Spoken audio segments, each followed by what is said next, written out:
Medyo taas ni nga video. Nya suwayan sana to magtagalog. Ambot og ngayan ba? Pero subukan nga natin.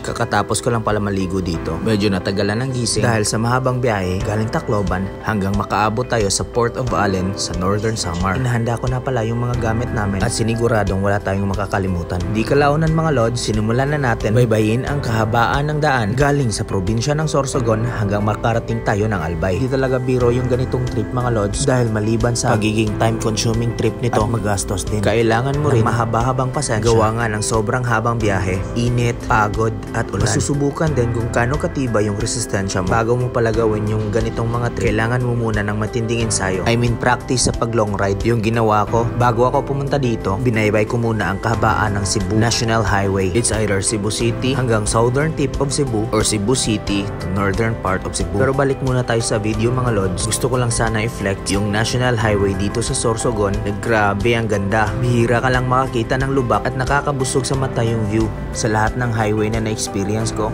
I mean National Highway, itong Sorsogon talaga ang ipinagmamalaki ko. Yung tipong pwede ka makipagpustahan sa pagandahan ng National Highway dito sa Pilipinas. Kaya shout out po sa provincial government sa Sorsogon. Mabuhay po kayo.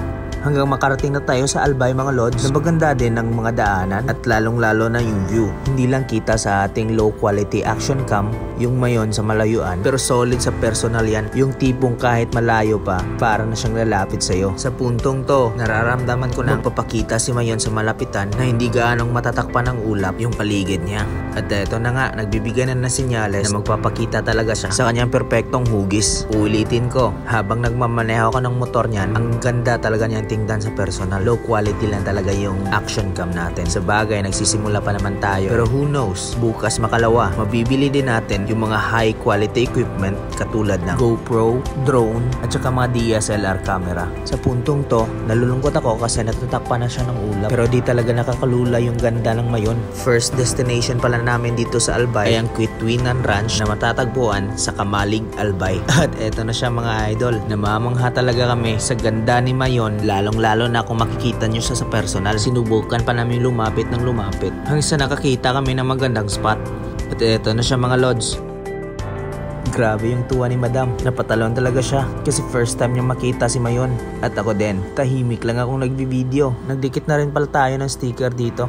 Ewan ko kung pwede dyan. Tanggalin nyo na lang po kung hindi pwede dyan kasi pangarap ko talagang pumunta ng Albay. At maiwan ko yung aking sticker sa harap ni Mayon. Hanggang sa nagvideo na rin tayo ng ating sarili for documentation lang mga lods. Sa simpleng lakad na para bang descripted ng video. Pero hayaan nyo na, first time niyang makita si Mayon eh.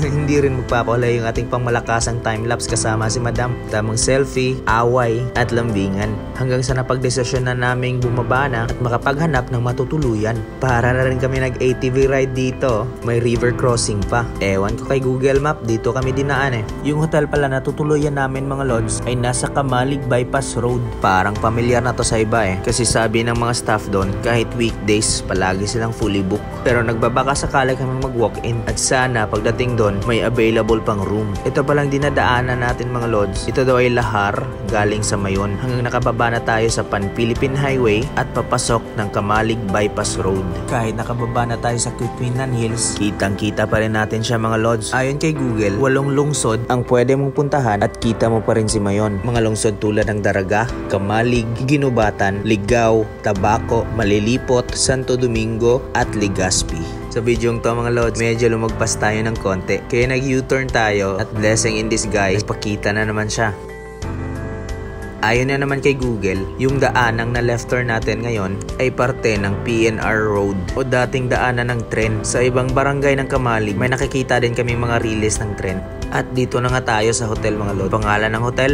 Onju Hotel. Search nyo lang sa Google Map. Grabe, solid talaga yung view dito. Pwede kang maligo sa pool, tapos yung background mo si Daragang Mayon.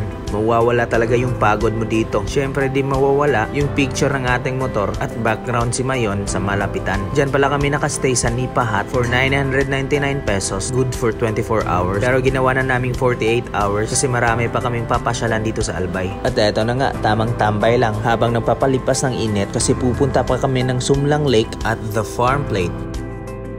Eto na nga mga lods, familiar no? Dito yung shooting sa sikat na pelikula ni Mr. Carlo Aquino at ni Miss Barbie Imperial. Oo, tama ka, yung I Love Lizzie. Dito mo rin pala matatagpuan the smallest chapel in the Philippines. At may pet cemetery pa sila. May mga lapida na may pangalan ng mga pets na mahal nila. Sana magkaroon ng pet cemetery sa buong Pilipinas. At last destination namin sa araw na to ay ang Sumlang Lake. Hanggang dito na lang muna lods dahil bukas mag-a-upload pa ako ng day 2 adventure namin dito sa Albay. Teaser lang muna. Abangan!